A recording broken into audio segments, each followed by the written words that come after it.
जय श्री राम दोस्तों, कैसे हो आप सब। आई होप आप सभी अच्छे होंगे, मैं भी अच्छी हूँ। और आज ना मैंने सोचा ठंडी आ गई है तो ये जो घुटनों में दर्द होता है, जोड़ों में दर्द होता है ना, इसके लिए मैंने सोचा थोड़ी सी मेथी के लड्डू बनाए जाएं।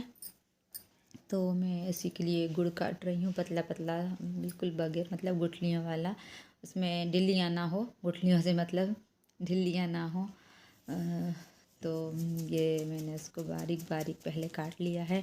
1 किलो के समथिंग मेथी थी, आटा जो मेथी का, और उसमें मैंने 1.5 किलो के समथिंग गुड़ लिया था, उसमें आधा किलो खोपरा डाला था और लगभग 150 की ग्राम काजू किशमिश बादाम वगैरह जो भी थी वही डाला था। और घी ज़रूर मैंने लगभग पौने किलो के बराबर डाल दिया होगा। तो ये ना ये लड्डू ठंडी के टाइम पे बहुत बहुत ज़्यादा मतलब ताकतवर होते हैं।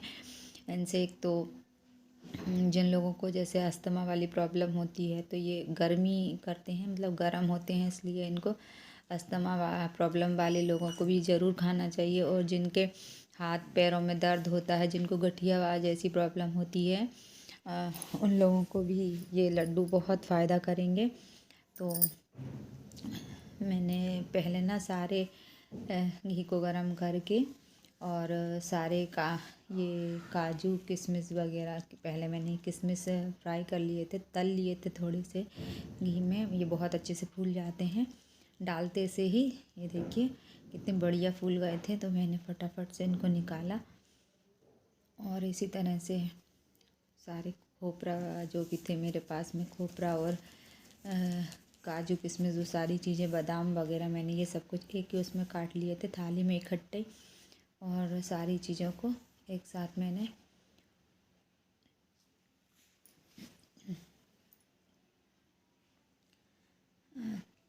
तल लिया था। और इनको मतलब आप लोग हैं ना, जैसे ये कई लोगों को ऐसा लगता है कि ये कड़वे होते हैं, कड़े लगते हैं, तो ये खाते नहीं हैं, बच्चे भी नहीं खाते हैं। तो पर अगर आप इस तरह से बनाएंगे ना, इसमें घी की मात्रा थोड़ी ज़्यादा होना चाहिए, तो ये बिल्कुल भी कड़वे नहीं लगते हैं। मैंने जस्ट बनाया और जस्ट बनाने के बाद ही चेक किया, मुझे बिल्कुल कड़े नहीं लगे थे ये कड़वे। अब मेथी जैसी चीज़ है तो थोड़ा सा कड़वापन, अकड़ान जो होती है इसमें होती है, लेकिन बहुत मतलब टेस्टी बने हैं। और इस तरह से आप बनाएंगे ना तो, क्योंकि ये जो चीज़ें हम लोग तल लेते हैं ना, किराना जो रहता है उसको अगर हम ऑयल में नहीं, घी में आप तल लेंगे तो ये इनका स्वाद बढ़ जाता है, अच्छे क्रिस्पी हो जाते हैं, तो बहुत अच्छा इनका स्वाद आता है लड्डू में। तो मैंने ना इनको खोपरे को जो है ना ये हंसिया से दराती से कट कर लिया था आप चाहें ना तो कद्दूकसनी जो होती है, किसनी, उससे किस सकते हैं। आधा किस लीजिए और आधा थोड़ा सा मोटा कर लीजिए। मैंने तो सारा ही ऐसे ही काट लिया था, क्योंकि मुझे ना आज मैंने बनाई थी बाटियाँ और आलू की सब्ज़ी। तो मैंने आज मेरा पूर्णिमा का व्रत था, इसलिए मैंने बाटी बनाई थी। और क्योंकि मैं थोड़ी सी लेट हो गई थी, इसलिए मैंने दाल नहीं बनाई, दाल बनाने का मेरा मन भी नहीं था, तो मैंने आलू टमाटर की सब्ज़ी बनाई थी और उसी से बाटियाँ बनाई थी। तो बड़ा अच्छा लगा। फिर मैंने सोचा कि यार जल्दी से व्रत खोलने के बाद में फिर मैंने कहा अब बना लिया जाए ये भी, क्योंकि इसमें ज़्यादा टाइम नहीं लगता है। लगता तो है, वैसे लड्डू बनाते हैं तो हाथ दर्द करने लगते हैं, मेरे बहुत हाथ दर्द कर रहे थे। तो मैंने क्या करा कि आधे तो लड्डू बना लिए थे और आधे मैंने ऐसे ही प्रसाद जैसा बना करके ही डब्बे में भर लिया है, ताकि मैं जब हम लोग मतलब खाएंगे तो उसको प्लेट में निकाल कर ही खा लेंगे। हाथों की ये जोड़ जो होते हैं ना, दर्द करने लगते हैं, ताकत लगा के उनमें थोड़ी ज़्यादा ताकत लगानी पड़ती है, मेहनत करनी पड़ती है, तो हाथों पे सूजन आ जाती है मेरे को, इसलिए मैंने आधे ले बनाए और आधे ऐसे ही भर दिए थे। देखिए मैंने ना सारा का सारा इस तरह से ये सारा किराना घी में तल लिया था। और ये इतने बढ़िया क्रिस्पी क्रिस्पी लग रहे थे, इनका स्वाद मतलब बहुत बढ़ जाता है। आप किसी भी तरह के कोई भी लड्डू बनाए ना।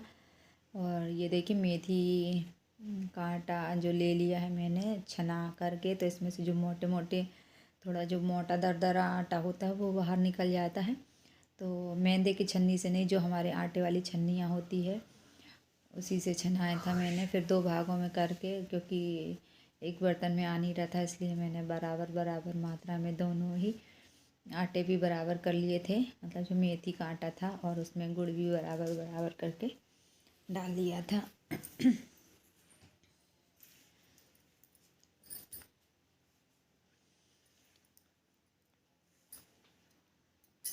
ये ना मतलब खाली अगर सुबह सुबह खाया जाए खाली पेट, तो ये जिस जिस प्रकार से दवाओं का हमारे जीवन में उपयोग होता है ना, सेम ये भी एक दवा का ही काम करती है।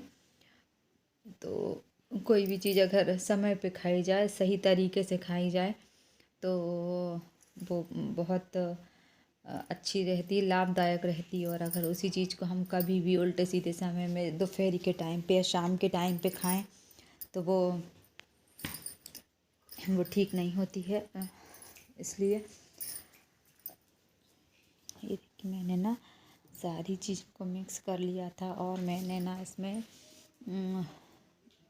अगर आप इसको गरम करके बनाओगे, मेथी कई लोग क्या करते हैं, मैंने किसी उसमें देखा था, एक वीडियो पर ही देखा था मैंने यूट्यूब पर, कि उन लोगों ने इसको मेथी के आटे को जो है ना रात भर के लिए दूध में भिगो दिया था, और सुबह फिर उन्होंने उसको भूंजा था, और फिर इसके बाद में लड्डू बनाए थे। पर मेरे हिसाब से ना वो लड्डू बहुत ज़्यादा कड़वे हो जाते हैं। मेथी जो होती है तो वो कड़वी लगने लगती है, मुझे वो स्वाद नहीं अच्छा लगता है। तो इसको क्योंकि भूनने की ज़रूरत नहीं पड़ती है। मेथी एक ऐसी चीज़ होती है कि इसका अगर हम कच्ची मेथी का उपयोग करें तो ये बहुत ज़्यादा फ़ायदेमंद होती है, क्योंकि ये मेथी का औषधि के रूप में भी प्रयोग किया जाता है। तो आप सभी लोग जानते हैं कि ये बालों के लिए भी बहुत उपयोगी होती है, बहुत फ़ायदा करती है। तो इसलिए अगर हम इसको पीस के और या फिर इसको उबाल के, है ना, और इसका जो पानी रहता है अगर उससे बाल धुलते हैं तो बालों में भी, बालों का झड़ना बंद हो जाता है, बाल मोटे होते हैं, बालों में शाइन आती है। तो मेथी तो है ना हर तरह से उपयोगी होती है। बैगन की सब्ज़ी में डाला जाए तो बैगन की सब्ज़ी का स्वाद बढ़ाती है। इसके अलावा जो उसमें बादीपन होता है उसको ख़त्म कर देती है। तो मेथी तो हर तरह से उपयोगी होती है। देखिए मैं ये लड्डू बनाना स्टार्ट कर दिया था, पर मुझे बहुत में ये सारे बर्तनों में ना जो मैंने किराना निकाला हुआ था तो उसमें सारों में काफ़ी घी रह गया था। तो मैंने वही आटा डाल के उसमें निकाला था, ताकि घी वेस्ट ना जाए। भाई घी जैसी बहुत कीमती चीज़ें होती हैं, तो हम क्यों उसको वेस्ट करें, इसलिए मैंने